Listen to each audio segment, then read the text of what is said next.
از بهترین سایت هایی که شما میتونید کیفیت رندرهاتون رو بدون آسیبی که در واقع روی مدل، متریال و رندرش بخوره میتونید کیفیتتون رو 2 یا چند برابر بکنید. ببینید چقدر جزئیات متریال ها، نورها و حتی مدل هامون میبینید چقدر افزایش پیدا کرده. نورهایی که اینجا میبینید ببینید چقدر بعد از اصلاح زیباتر به نظر میرسه. تمام رندرهاتون رو قبل از اینکه به کارفرما تحویل بدین سعی بکنید به این شکلی که الان بهتون آموزش میدم افزایش کیفیت بدید. ببینید حتی حالت درس ها و فرم ها هیچ تغییری پیدا نمیکنه. با بررسی واقعا 10 ها هوش مصنوعی که ما داشتیم بهترین پیشنهادی که میتونم برای افزایش کیفیت رندرها براتون داشته باشم همین وبسایت. بریم سراغ آموزشم. برای شروع وارد سایت keria.ai میشیم و تو این قسمت میایم بخش ادیت، بخش اینهانسر که میتونید البته از این قسمت هم این رو انتخاب بکنید. وارد بخش اینهانسر میشیم. این کارهایی هست که قبلا من انجام دادم که حالا یه مدل دیگر رو هم با هم دیگه ببینیم. ببینید این کاری بوده که تست رندر گرفته شده و با کلی نویز هم بوده، با میزان تنظیمات رندر خیلی پایین گرفته شده، ولی الان اینجا میبینید چقدر کیفیتمون افزایش پیدا کرده تو سطح زمین، توی پنجره ها.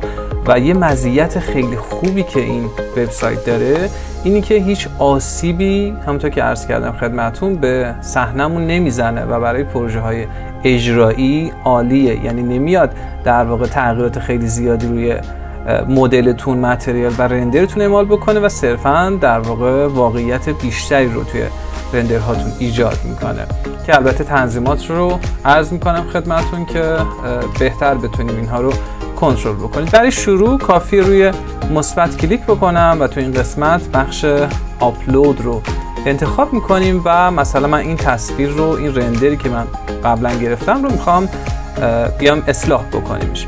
خب ما تو حالت رایگان فقط میتونیم از حالت 2 برابر شدن یا حالت 2K استفاده بکنیم توی قسمت آپ اسکیل و برای موارد بعدیش نیازه که در واقع پلن های بالاترش رو خریداری بکنیم.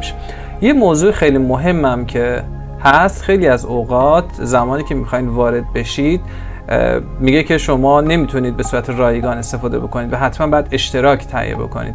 برای رفع این مشکل که به خصوص توی ماهای اخیر خیلی این مشکل رو داشتن، دقت بکنید شما باید تغییر IP بدید. میتونید از یک اکستنشن کروم استفاده بکنید که من معمولا برای این سایت خیلی راحت اگه مشکل پیش بیاد از این استفاده میکنم، مشکل رفع میشه.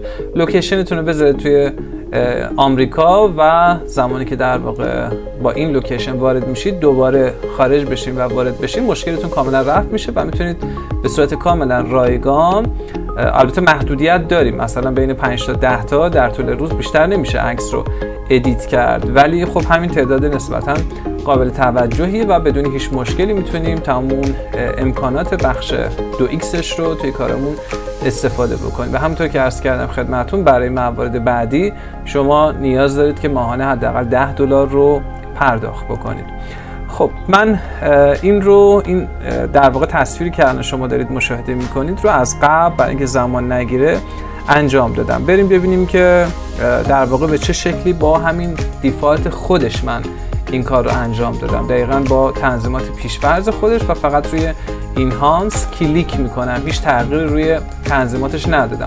شما در واقع میتونید یک متن هم براش تعریف بکنید و یک سناریو داشته باشید که مثلا یه پرسوناژ توی کار اضافه بشه، مثلا شیشه هاتون شیشه های رفلکس بشه و بعد در واقع اون AI میاد تغییرات روی خود عکس ایجاد میکنه. ولی همونطور که عرض کردم خدمتتون یه نیازی که واقعا ما آرتیست ها و معمارها داریم اینی که اون رندری که ما داریم رو فقط واقعی تر بکنیم، نمیخوایم به هیچ عنوان تغییری روی پروژمون اعمال بشه. بنابراین من بدون هیچ تغییری روی تنظیماتمون از حالت دیفالت خودش استفاده کردم، ولی همین الان در ادامه عرض میکنم خدمتتون که این پارامترها چه کاربردی داره.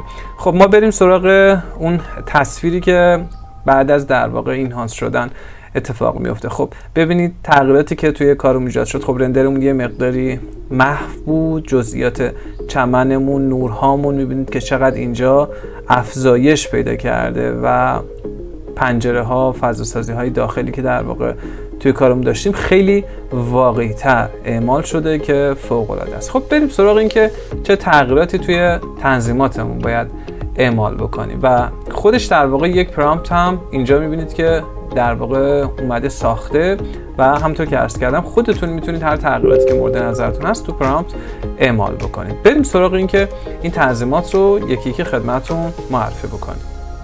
بخش اول بخش AI استرینگ رو خدمتتون عرض میکنم که تو این قسمت ما میتونیم قدرت هوش مصنوعی رو مشخص بکنیم. مشخص میکنیم که الگوریتم هوش مصنوعی تا چه حدی روی رندرمون بیاد دستکاری رو انجام بده. اگر کم باشه خب تغییرات خیلی جزئیه، بیشتر همون حالت طبیعی رندرهامون رو حفظ میکنه و اگر هم زیاد باشه بازسازی سعی میکنه خیلی عمیق‌تر باشه، جزئیات جدیدی برامون ساخته بشه. ولی همونطور که عرض کردم خدمتتون خب این حالت ممکنه که یه مقدار حالت فانتزی و یه حالت مصنوعی به کارمون بده. بهترین عددی که پیشنهاد میکنم بین عدد 30 تا 60 درجه است. بخش بعدی بخش ریزمبلانسمون هست که تو این قسمت ما میتونیم معین بکنیم که خروجیمون تا چه حد به نسخه اصلی شبیه بمونه.